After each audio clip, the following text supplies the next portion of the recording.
A Marine corporal with blast trauma she identified in seconds. Commander Ellis materialized in the corridor. "Stevens," he said, matching her stride. "How does it feel knowing you are exactly where you belong?" She paused, her fingers still wrapped around the patient chart, eyes tracing the words that told a story she had seen too many times before. "Like being exactly where I am supposed to be," she replied, her voice steady, carrying the weight of years that had transformed her from someone who could only watch into someone who could act.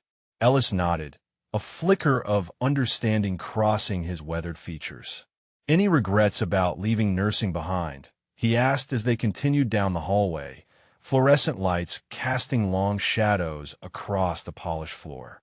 Dr. Lawrence Stevens thought for a moment, remembering the countless nights spent studying, the endless hours in operating rooms, the moments when doubt tried to creep in and tell her she was not enough.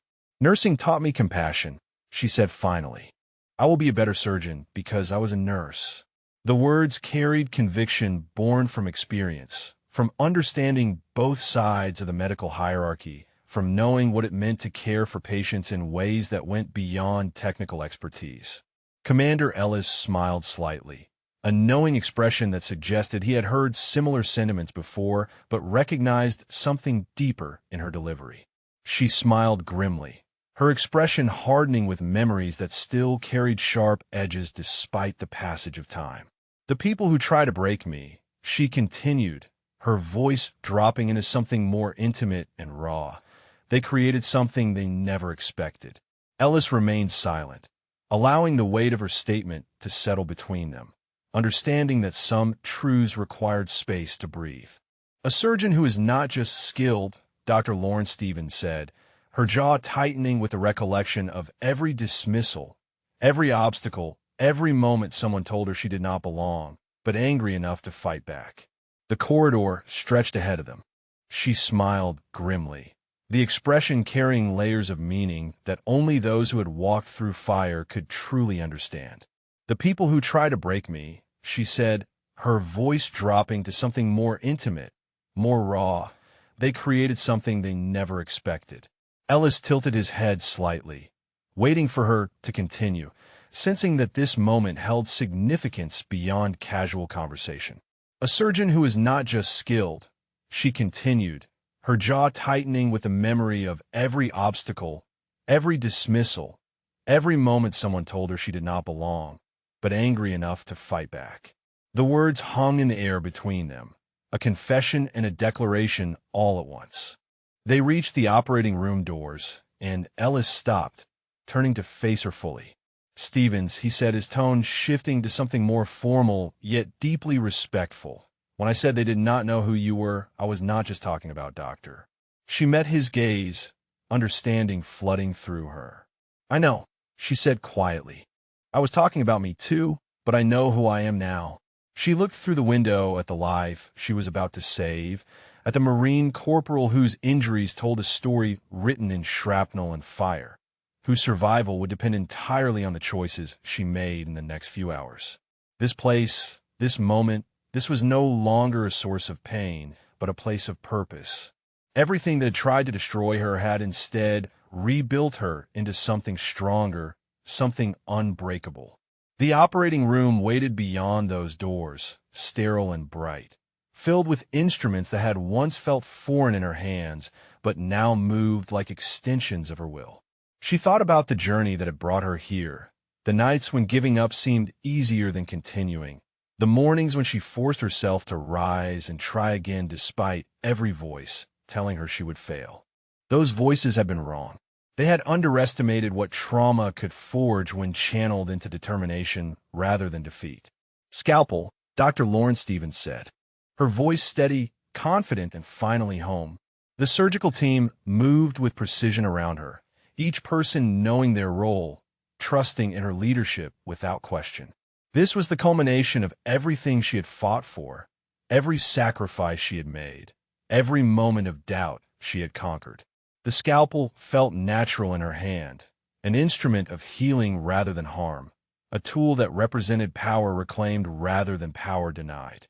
She began the procedure with the same calm focus that had carried her through medical school, through residency, through every challenge that had tried to convince her she did not belong in this room.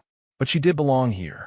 More than that, she had earned her place through sheer force of will and in refusal to let trauma define her limits. The Marine corporal lay before her, his life suspended in that delicate balance between survival and loss, and Dr. Lauren Stevens knew with absolute certainty that she possessed the skill to tip that balance toward life. This was what she had been built for, not by chance or luck or circumstance, but by deliberate choice and relentless dedication. The operating room hummed with controlled urgency, monitors beeping in steady rhythm, the surgical team responding to her commands with seamless coordination. She had transformed herself from someone who could only assist into someone who could lead, from someone who watched lives slip away into someone who pulled them back from the edge. Every incision she made carried the weight of that transformation. Every decision rooted in the knowledge that she had clawed her way to this moment through pure determination. Commander Ellis had been right to question her about regrets. Leaving nursing behind had not been easy, had required abandoning the familiar for the terrifying unknown, had meant starting over when starting over felt impossible. But nursing had given her the foundation, the understanding of patient care that made her more than just a technician with a scalpel. It had taught her to see the person beyond the injury, to remember that every body on her table carried a story, a family, a future worth fighting for. The blast trauma before her told its own brutal story. Shrapnel embedded in tissue, vessels compromised, organs stressed beyond normal limits. This Marine corporal had survived the initial explosion, had held on through evacuation and transport, and now his life rested entirely in her hands. Dr. Lauren Stevens worked with methodical precision, her movements economical yet confident, each action serving a specific purpose in the complex choreography of saving a life. The anger that fueled her, that drove her to excel beyond what anyone expected, was not the destructive kind that consumed and diminished. It was the righteous fury of someone who had been told she was not enough and had proven otherwise through sheer competence. Every surgery was an act of defiance against those who had tried to define her limits. Every successful outcome a quiet victory over the doubt that had once threatened to derail her entire future. She isolated the damaged vessels, clamped and repaired with steady hands that betrayed none of the emotion burning beneath her professional exterior.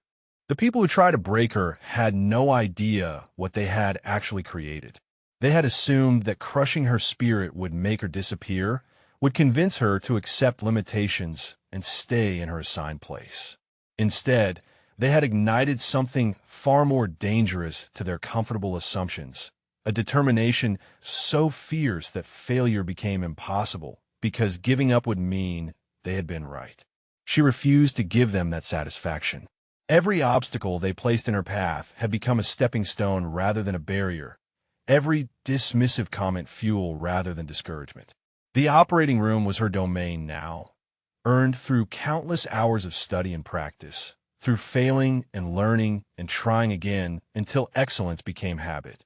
Commander Ellis understood this in a way few others did, recognized that her journey from nurse to surgeon represented more than career advancement.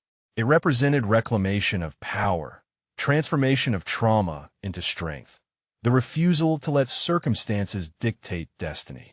She would be a better surgeon because she had been a nurse, yes, but more importantly, she would be unstoppable because she had been broken and rebuilt herself stronger. The surgical field before her was clearing now, bleeding controlled, damaged tissue repaired, the Marine corporal stabilizing under her skilled intervention. Each suture she placed was testament to the journey that had brought her to this moment, to the transformation that had seemed impossible until she made it inevitable. Commander Ellis had asked if she regretted leaving nursing behind, but that question missed the fundamental truth of her story.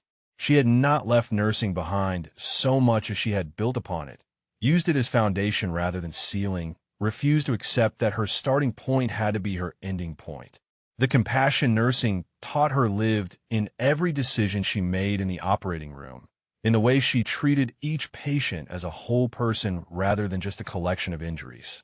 But now that compassion was paired with the power to act decisively, to intervene at the highest level of medical skill, to be the one who made the difference between life and death. This was what those who tried to break her could never understand. Trauma could either destroy you or forge you into something unbreakable, and she had chosen the latter with every fiber of her being. Dr. Lauren Stevens stepped back from the operating table, her eyes scanning the monitors one final time, confirming what her hands already knew. The Marine corporal would survive. His vitals were stabilizing, his injuries addressed with the precision that came from years of dedicated practice and an absolute refusal to accept mediocrity. She had done what she was trained to do, what she had fought so hard to be capable of doing, and in this moment she felt the complete alignment of who she had been, who she had become, and who she was meant to be. Commander Ellis had seen it in her even before she fully recognized it in herself, that she was not just talking about her professional title when she spoke of knowing who she was. She was talking about the fundamental transformation that occurred when someone takes their greatest pain and converts it into their greatest purpose. The operating room doors would open soon. She would walk back into the corridor where Commander Ellis waited, where other patients needed her skill, where her story would continue to unfold one surgery at a time. But first, she allowed herself this moment of recognition, this acknowledgement that the woman who entered this operating room was not the same person who had once felt powerless in the face of trauma. That earlier version of herself had been necessary, had taught her lessons that could only be learned through suffering and struggle, but she was no longer defined by that pain. Instead, she had transformed it into fuel, into determination, into the unwavering commitment to excellence that now defined her every action. The surgical team began the closing procedures, their movements synchronized and efficient, trusting in the foundation she had built through this operation. Dr. Lauren Stevens removed her surgical gloves with deliberate care, her mind already shifting to the next challenge, the next life that would require her intervention. This was her purpose now, crystal clear and unshakable. Dr. Lauren Stevens turned her greatest trauma into her greatest strength. If her story inspired you, share this video with someone who needs to see the power of a warrior's resilience. Subscribe for more stories of the heroes who refuse to stay broken. And let us know in the comments, what does it truly mean to heal? She had answered that question for herself in the most profound way possible. Not through words, but through action. Not through acceptance, but through transformation. Healing meant refusing to let pain have the final word. Refusing to let those who tried to break her define the boundaries of her potential. It meant taking every scar, every moment of doubt, every obstacle placed in her path, and forging them into armor rather than chains. The Marine corporal would wake in recovery, his life saved by a surgeon who understood suffering in ways that made her more capable, not less. Commander Ellis would continue to recognize what she had become, a testament to the power of determination over circumstance. And Dr. Lauren Stevens would walk these corridors knowing exactly who she was, a healer who had healed herself first.